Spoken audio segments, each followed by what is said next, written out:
Well, hello, we're back again. And as you can see, my good friend Odon Lafontaine. How are you, Odon? Good to have you back. You're still there.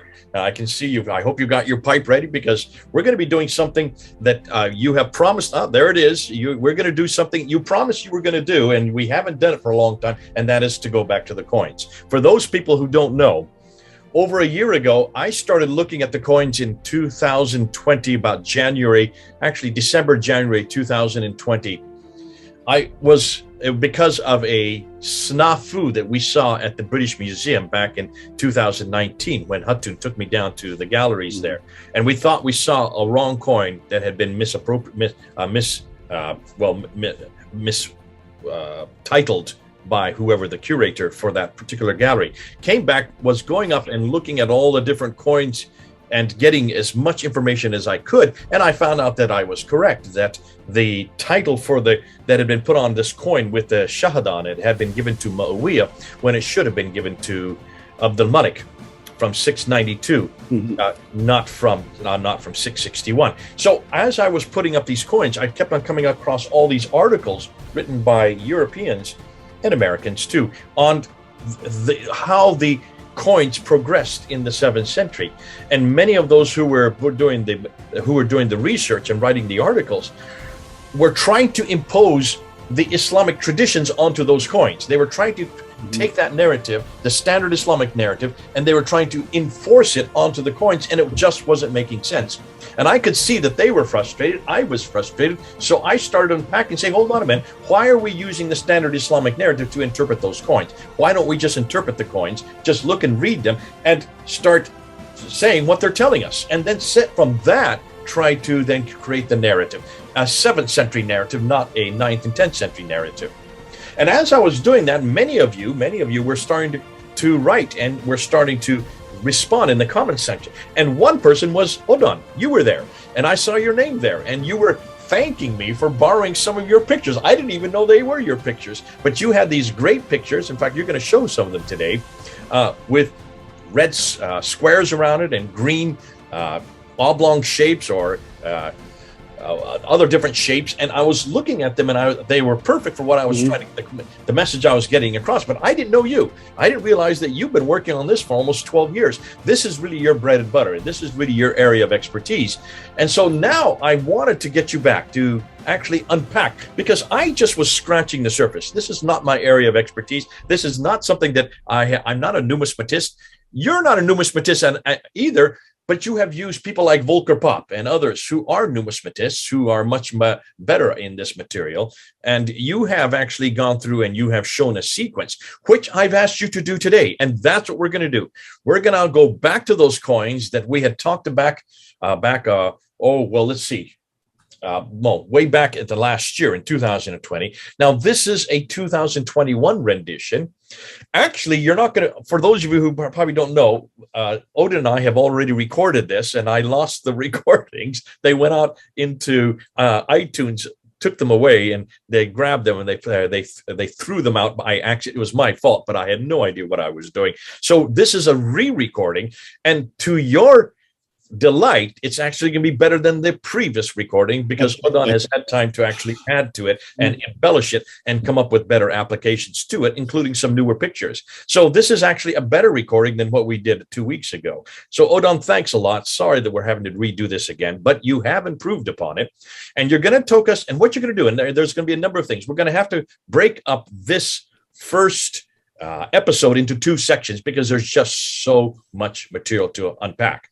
And I've asked them specifically to do that. We don't want this to go on to hours long. We want this to try to keep it to 20 to 30 minutes for each of these episodes. The first episode, what Odin's going to do is go through and show the sequence of what was happening with the coins in the 7th century, up until the time of Abdul Malik, up until around 685. And then from 685, we're then going to do a second episode where we're going to actually then go from Abdul Malik, because he is important, all the way up then into the Abbasid period, just following the coins. Now, he has also done, I've asked him to do this, and he's done an amazing job of putting it together on a graph. So as we go through, he will be introducing this graph where he'll be putting the coins in sequence. So you will see them in sequence. When we get to the end, grab that graph. All of you, take that graph, make sure you get a screenshot of it and use it in your talks with Muslims. And those Muslims, I want you to look at the graph, because you will see the whole argument will be in just one graph.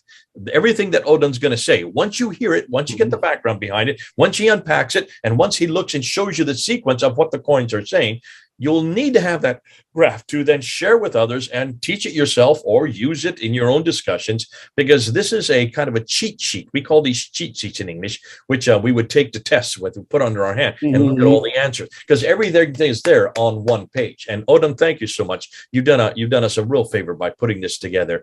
This is an act of love, and you've certainly took an awful lot of time to do it. But good to have you back, and good to have you on a subject that people have been asking and waiting for.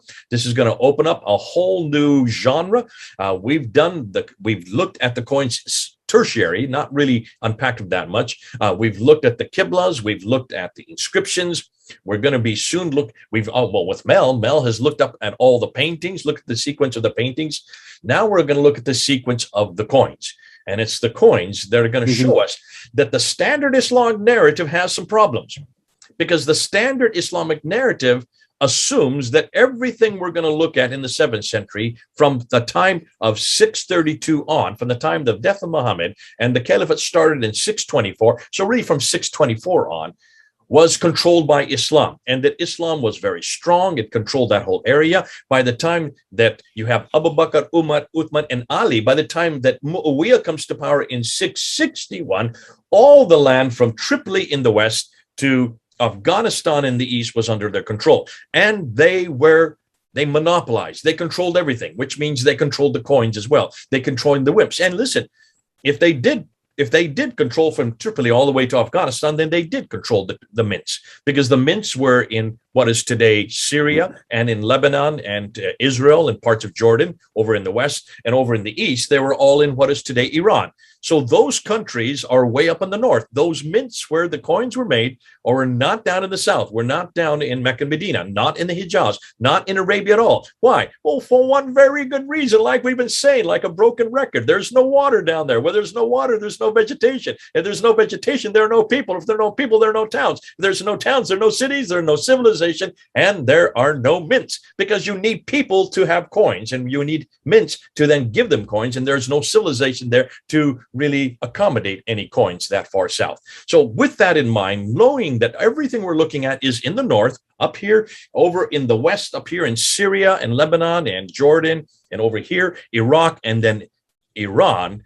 If knowing that, keep that in your head as Odon speaks, because he's going to be talking about this area up in the north, not down here in the Hijaz.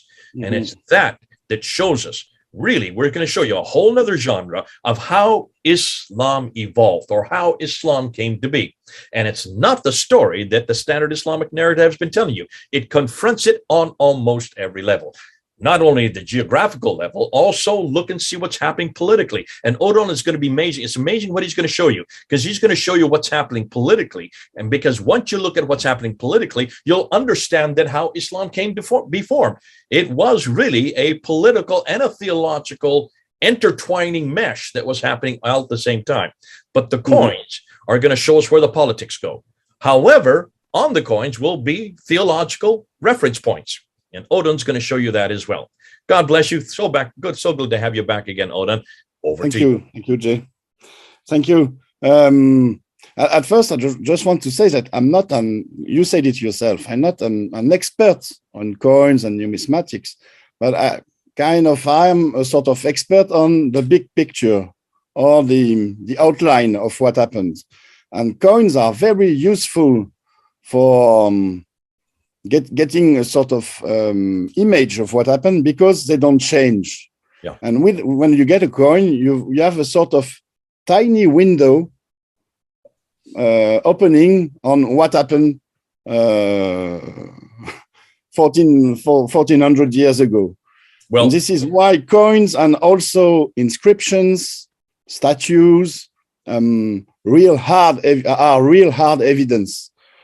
And this is what I intend to do, to use it to show you the big picture. You are being humble. You say you're not an expert, and no one says that you are a numismatist first and foremost. But what you're doing is what the numismatists are not doing. You're actually going and asking the questions that's on the coin. You're looking at the coin as is, and you're saying, let's interpret the image. Let's look at the inscription. Let's look at the dates. Let's look and see who these people are, where they are, what's happening, and what theological or what religious characteristics are going on here. That's what you're doing, which the numismatists, who are the experts, are not doing. So in some ways, no, I wouldn't say that you're an expert in this, but you're being humble. You're actually doing what I've asked and what we should, on what every historian should ask, and that is, stop imposing the interpretation, the standard Islamic narrative, the sin narrative. Let's let the coins speak for themselves. Thank you for doing. I also should add that I will speak with a knowledge in mind, a knowledge of the context. I have already worked on the Quran, for example. We did videos on this. I've worked on the historical context, for example, by reading Robert Hoyland's book In God's Path. I've worked on the religious and theological context also. And we will see, because I will start with Muhammad, that there is something to take from the knowledge of the context. And I would like also to add that my presentation, the PowerPoint, as a PDF file, will be available on my website, which is thegreatsecretofislam.com, and it will be. I'm just putting it down here so everybody can see it. Everybody will be able to download it and to especially look at the final picture, the final slide of the complete chart, the complete graph you told us about. This is the cheat sheet that we're creating the for cheat you. Sheet. Odon has purposely created just for you, and it's a great thing to have. We're going to start doing that from here on, these cheat sheets, so that you can tuck them up, put them in your Bible, put them in your Quran. So when you get into a discussion, you can then say, here it is. And then what you all need to do, and this is what I say to all my students, memorize what's on the cheat sheet and then just walk the person through it. And you can see then where you need to go with it. God bless you. Thanks a lot, Odon. Okay, so let's get to it.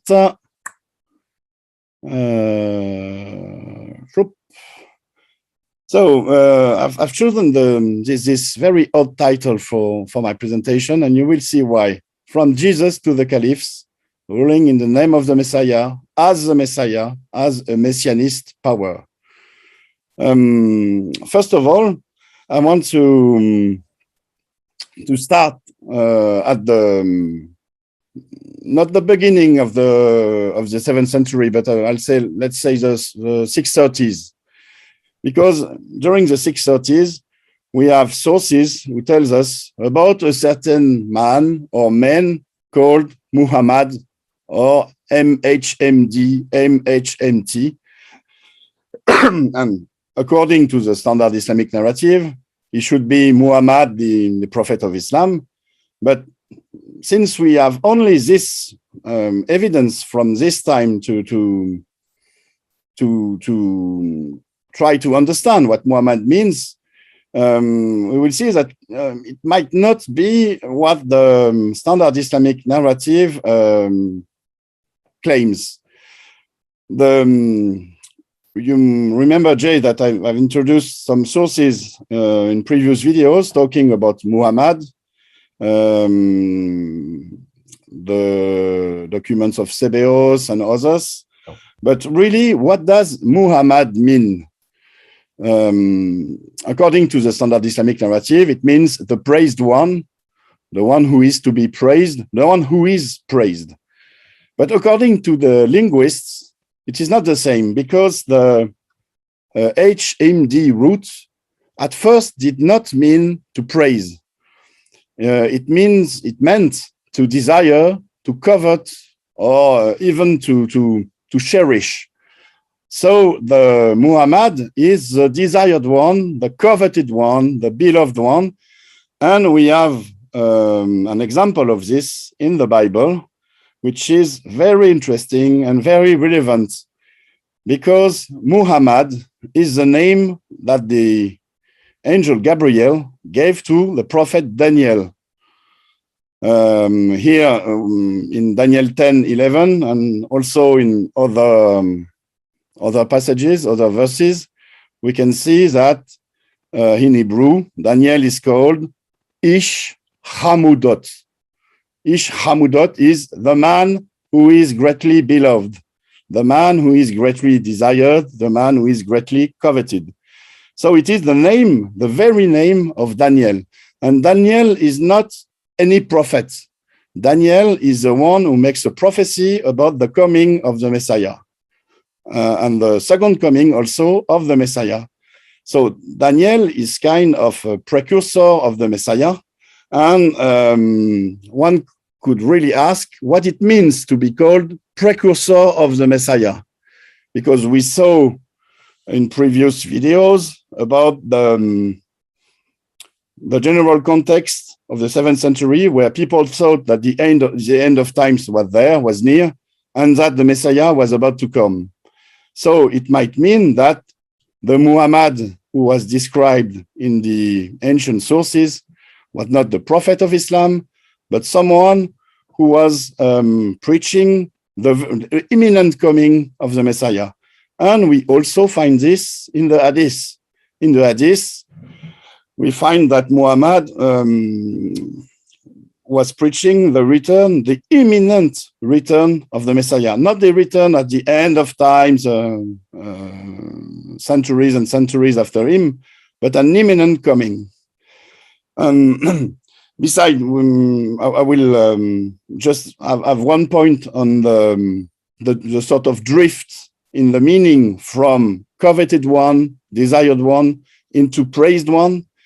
I will refer your audience to an article from Edouard Marigalet, who explains that there was a drift, a shift in meaning made by the people who invented the standard Islamic narrative in order to get better apologetics with the Quran and to try to have the Jesus of the Gospels announce the coming of Muhammad as the Prophet of Islam as being the Paraclete, which is a complete forgery, which doesn't work at all.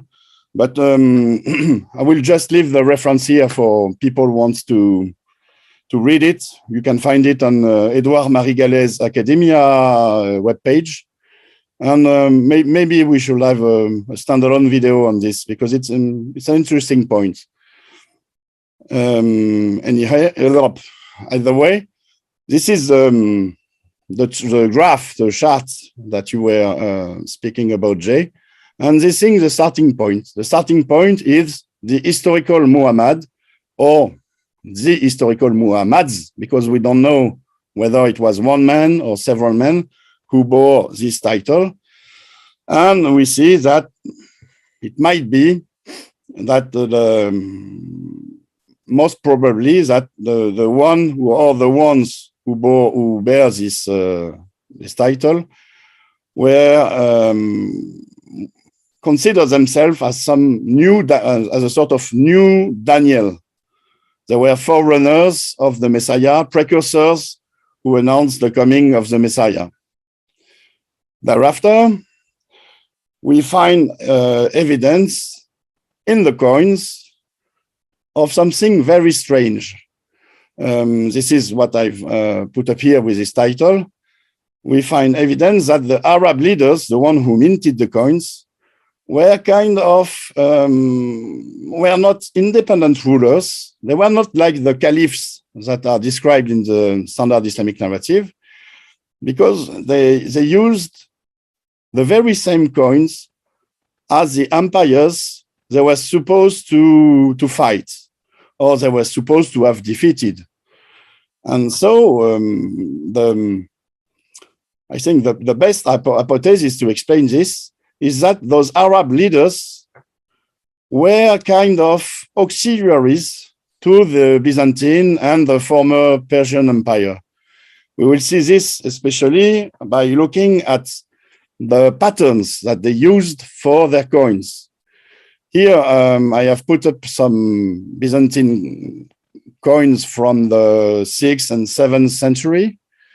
And we will see that those patterns will be used by the Arab rulers to mint their own coins.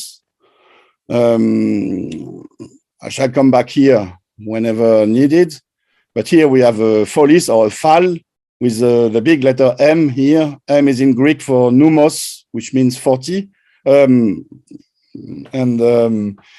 We have always the same pattern, or often the same pattern, with an emperor figure bearing the crown, with a kind of scepter, or an orb with, here you can see a cross, here also a cross.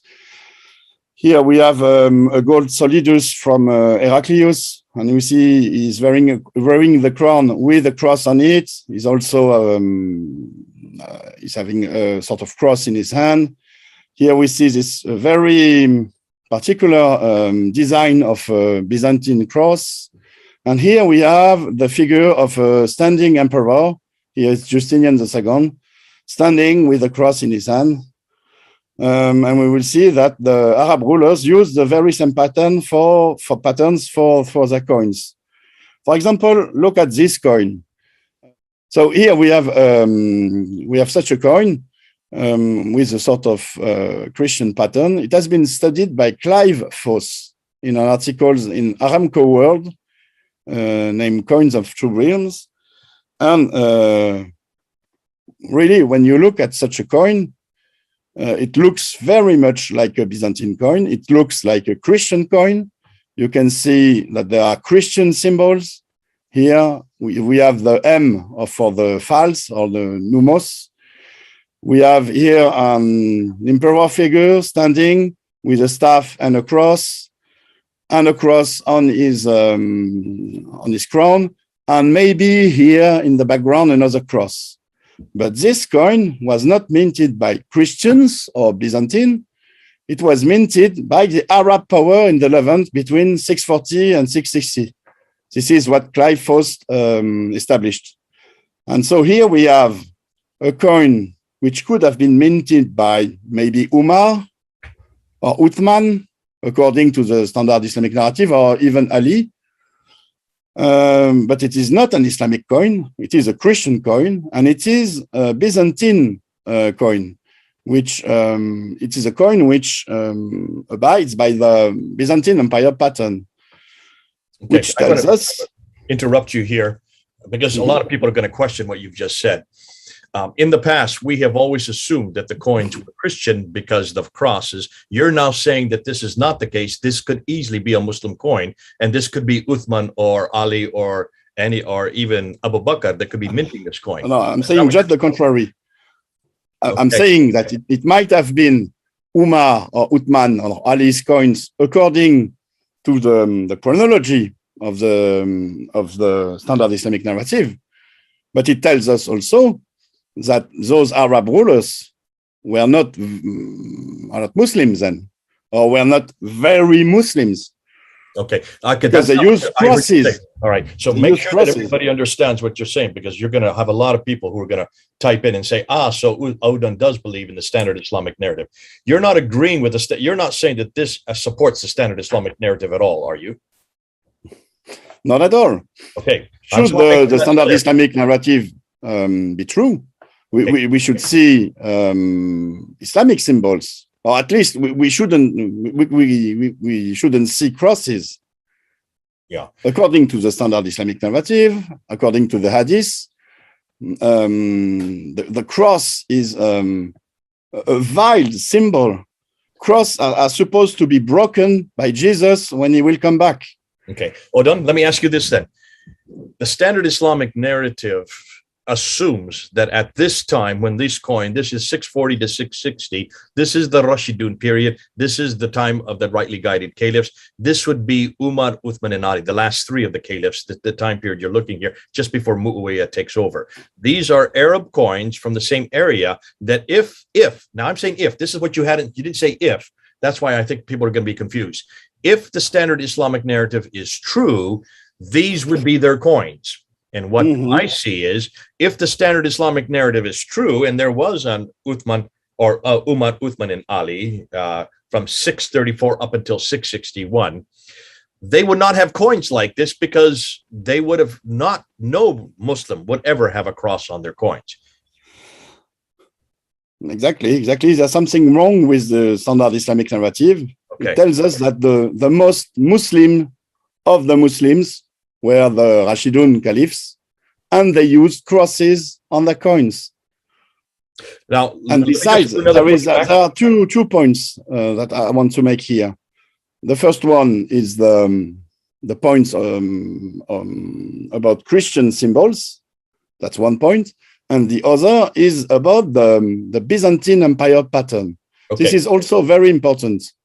You see, when you use a certain coinage, a certain currency, it means that you are still in the sphere of influence of the power that invented those currencies, that invented those coinage. When you use Byzantine coins or Byzantine Empire pattern coins, it means that you are still within the Byzantine Empire. You might be a little independent, but you are not completely independent from the Byzantine Empire because your monetary system is not independent. And we have the very same situation with many countries nowadays who use, for example, the American dollar without being American, and they are kind of infeuded, or they are not completely free. I just came from El Salvador last month, and all the currency was American dollars.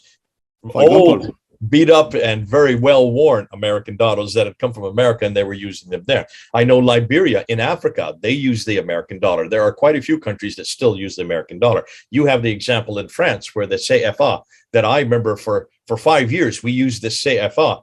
That is a it's a West African consortium of countries that were all prior French colonies, and the currency itself, even the notes are actually, as I understand, printed in France for the West African countries. We have also the Commonwealth. Those of us who know about the Commonwealth, there in Britain, I grew up in a Commonwealth country, India, and of course, though we don't use we mint our own currency now. Certainly, there are others who have even Britain mint their currency for them, hugely in this the case of poor countries. So you're saying that in the 7th century, these were still under the Commonwealth of the Byzantines, and so they were still using the currency of the Byzantines. Exactly. They were within the sphere of influence of the Byzantine Empire. They were still in it. And this is very understandable when you look at the real context. We know that the Byzantine Empire used Arabs as auxiliary troops. And so the Arabs that took power in the Levant were those very troops. There might have been some Arabs also coming from Arabia or other places. But you see, the Arabs were already there. And in a sense, what we saw during the so-called Arab conquest was not as much a conquest as a shift of power. The Byzantine Empire kind of left, and but the power, the structures stayed in place, and the Arab auxiliaries filled the vacant places. So a vacuum was created. A vacuum was created, which they just walked into, is what you're saying. And they used what was in existence, including the coins that were there. And these coins, exactly. But they were minting them. These were not the Byzantine coins that were being minted. These were Arabs minting these coins. Those exactly. But what it shows us is that the rulers, the Arab rulers, were still in their mind in a sort of Byzantine Empire. You talk, for example, about some countries in Africa who still uses the franc, the CFA franc. When there was when the decolonization took place in the 20th century. In those countries, there might have been some battles and fights, but mostly what happened is that the French left, but the administration, the structure of power was left in place. And the one who took the power then, the Africans who took the power then, were people who were raised in a French fashion. They were taught how to use the administration in the French way, and all they did was fill in the gaps.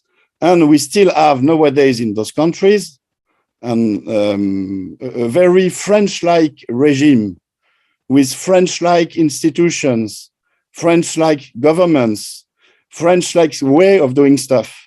And what I'm telling is, this is exactly what happened in the 7th century in the Levant, and I think also in Persia, in the Sassanid Empire, where the Arabs who took the power did not impose an Islamic power, a new power, but they took on the clauses of the former empires with in a sort of agreement with them. There were battles, there were fights also, but for example, the Byzantine Empire, it decided to leave the Levant. He decided after the Yarmouk battle that there was nothing left to do here. He left Jerusalem to them. Jerusalem is not any place. It's the most holy place for Christians.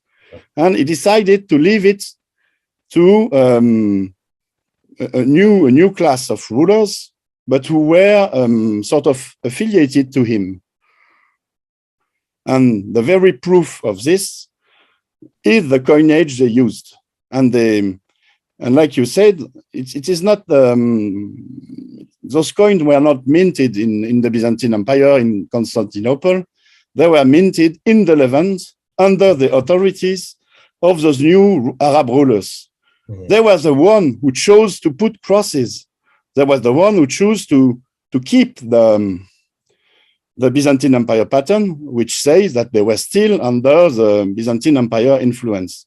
And it's not just about this, the coin I just showed.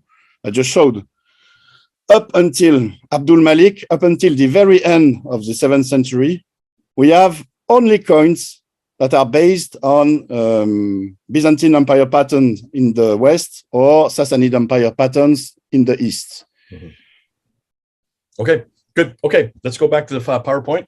And as you're going through, what I'm hoping is the coins actually will give us a sequence of what was really happening going right up until the time of Abdul Malik. Exactly. Here, for example, with this coin, we have a quasi-exact copy of a Byzantine coin. We don't have any Arabic inscriptions yet. It is almost the same as the one I showed you before, as this one, for example. Mm-hmm. It is almost the same. Mm-hmm. But we will see that it will not be the case for every coin. Here I have to, I get back to the graph, and I want to introduce the figure of Umar ibn al-Khattab, which is supposed to be the third ruler after Muhammad, the second caliph. And there is something very strange with this particular character. We saw the coin here that might very well have been minted under his authority. We don't know when it was minted, between 640 and 660. Umar died. He was assassinated in 644. So he might have used this coin here. But what I want to insist on is the name he was given in the tradition, which is a very, very odd name. Is Al-Farouk. Al-Farouk in Arabic and also in Aramaic, because I think it comes from Aramaic. It means the one who divides, the divider, who divides between right and wrong. And especially in Aramaic, this is a title who was given to the Messiah himself. The Messiah was the one who was supposed to judge humanity and to separate, to divide between right and wrong. So Al-Faruq is not like, it's a bit like Muhammad. It's not any name. It's a very messianic name. It should pertain to someone who is very close to the Messiah or claims to be the Messiah himself. And when you look at the sequence, some people or one man was named Muhammad, and the one who came after him was also named Al-Faruq, the Savior. And we also have in the Islamic tradition mentions of Muhammad being also called Al-Faruq. And we have also mentions of Ali in the Shiite tradition being called Al-Faruq himself. This is I saw this in an article from Robert Kerr, excuse me, pardon my French. And it is very interesting because at this very time, during the 630s up to the beginning of the 640s, there was an unbelievable event that took place in Jerusalem. So the Arab conquered Jerusalem with the help of people who were described as Jews. I think so. Those were the Nazarene Jews, the Judeo-Nazarenes we talk about, the Quranic Nazarenes. And together, they rebuilt the temple in Jerusalem. This happened at the end of the 630s, and it is an extraordinary event. People always think that there had only been 2 temples in Jerusalem, but the third one was rebuilt there. We have lots of sources telling us this. And I think it pertains to the coming of the Messiah. Those people at this time thought that the end of times, the apocalypse, was there, and they were about to trigger it by rebuilding the temple, reinstating the true Judaism, the Orthodox Judaism from Moses, restarting the sacrifices at the temple, and by having a true Judaism in place in Jerusalem, they thought that the conditions were met and that Jesus would come back to fulfill his mission as the Redeemer, the Savior, the one who would destroy all evil on earth, destroy all evil people, that he would lead the armies of the believers into battle, and that it was to exterminate all evil-doing people. And so the people believing that Jesus was to do this were supposed to have the first places in his new kingdom, in the new kingdom of justice, the kingdom of God on earth. And this is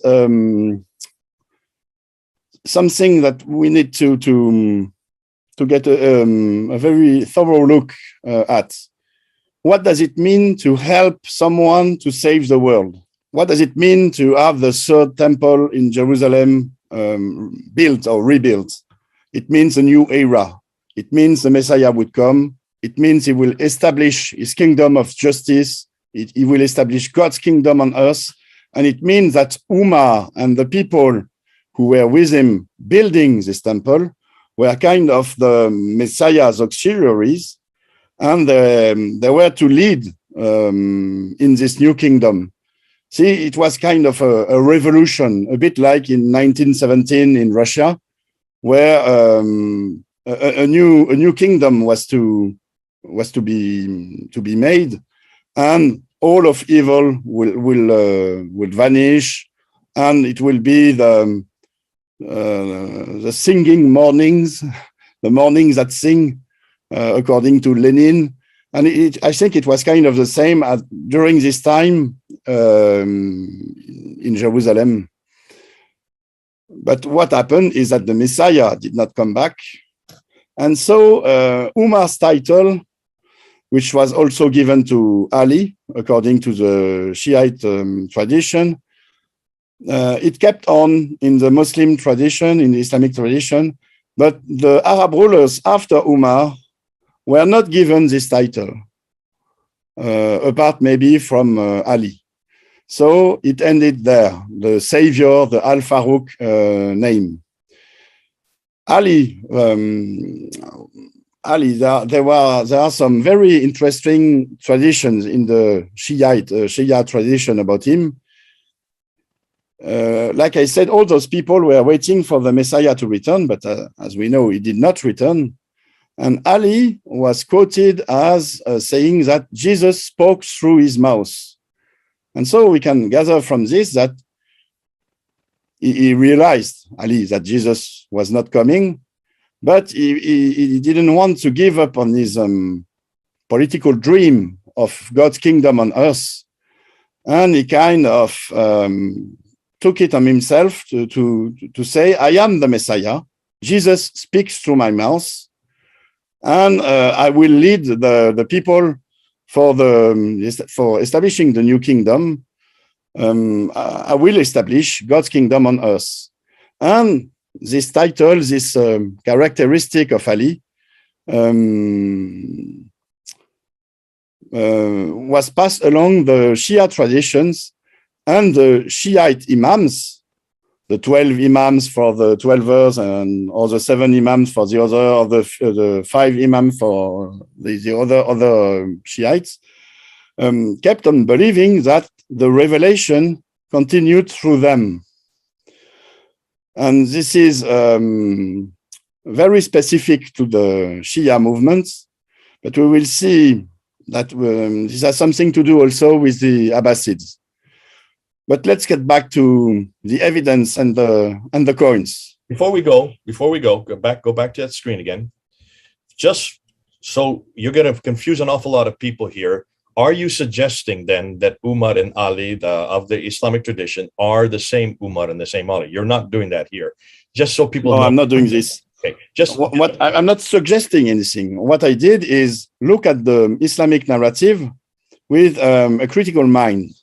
Yeah. And try to make something out of it, especially by looking at what is very odd in it.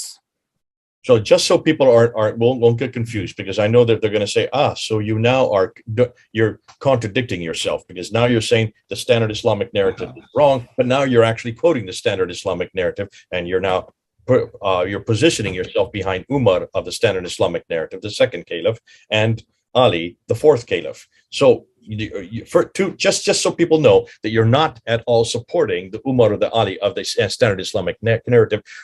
Umar, as we know, is from, we know he is from Iraq, and we know, so therefore he's not the Umar of Medina. We don't know really where he came from, because you see, Umar is described as being, he was a lumberjack. He cut trees in forests. Okay. And he has family. I think his grandfather was from Syria. Was he from Medina? Do they have trees to cut in Medina?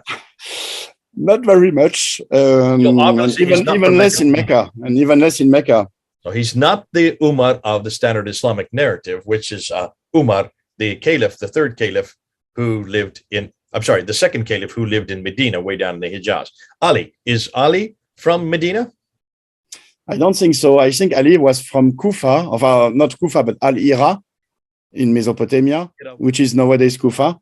Yeah, which is just southwest of Baghdad. I'll put it on a map here so people can see. Here it is. This is where Kufa is. And where would you say that Umar was cutting down these trees? I think it was from Syria. Okay, so let's put that on a map here. So he is. I think it was from Syria.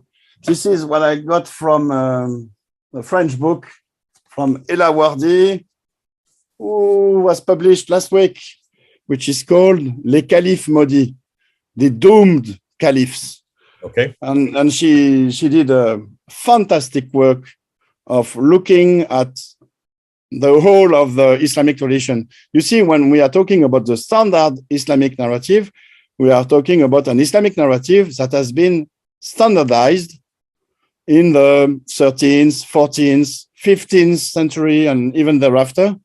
But the Islamic tradition is much more than the standard Islamic narrative. And in it, we find many, many things that are very odd. For example, in the Islamic tradition, we find that Muhammad baptized Umar. Can you believe it? He baptized Umar. So what does it mean? Were they Christians or kind of Christians? It's in the Islamic tradition. Ella Wardi put it in her book. She's from Tunisia, and she's doing a fantastic work. This is her fifth book on the Islamic tradition, and it's amazing. This book is only about Umar's story. It's called Meurtre à la mosquée, Murder in the Mosque, Murder at the Mosque, which pertains to Umar's fate, his assassination at the mosque. Okay. To answer your concern, so no, I am not abiding by the standard Islamic narrative. Okay. What I am doing here is putting it to sort of test, the test of a critical mind. We see in the standard Islamic narrative what fits with what we know from hard evidence, with what we know from the context. We have a look at what seems odd, what seems in this narrative to be in contradiction with what should be. For example, Umar being a lumberjack in Syria. This contradicts the idea that everything happened way further in Medina or in Mecca. And for example, no trees, the title, it's all desert, there's no water, there's no vegetation. So this would not make sense. And that's why you need, it's important that we do make these and we make these clarifications for people who are watching. Okay. But for example, the title Al-Farouk, do you realize what it means to be Al-Farouk? It means to be the equal of Jesus. No one else, apart from Ali and maybe Muhammad, was given this title in the tradition. This does not fit the Islamic way of thinking. Humans are supposed to be humble before God. They are not the one who will save the world, who will claim to be Al-Farouk. Al-Farouk is a title which should be given to the Messiah when he will come back. And so Umar, bearing this title, tells us that he was maybe not the Messiah himself, but he was close enough to the Messiah, to the return of the Messiah, and that there is something messianic in him. And this is what I wanted to point out. This is why I put it in the graph.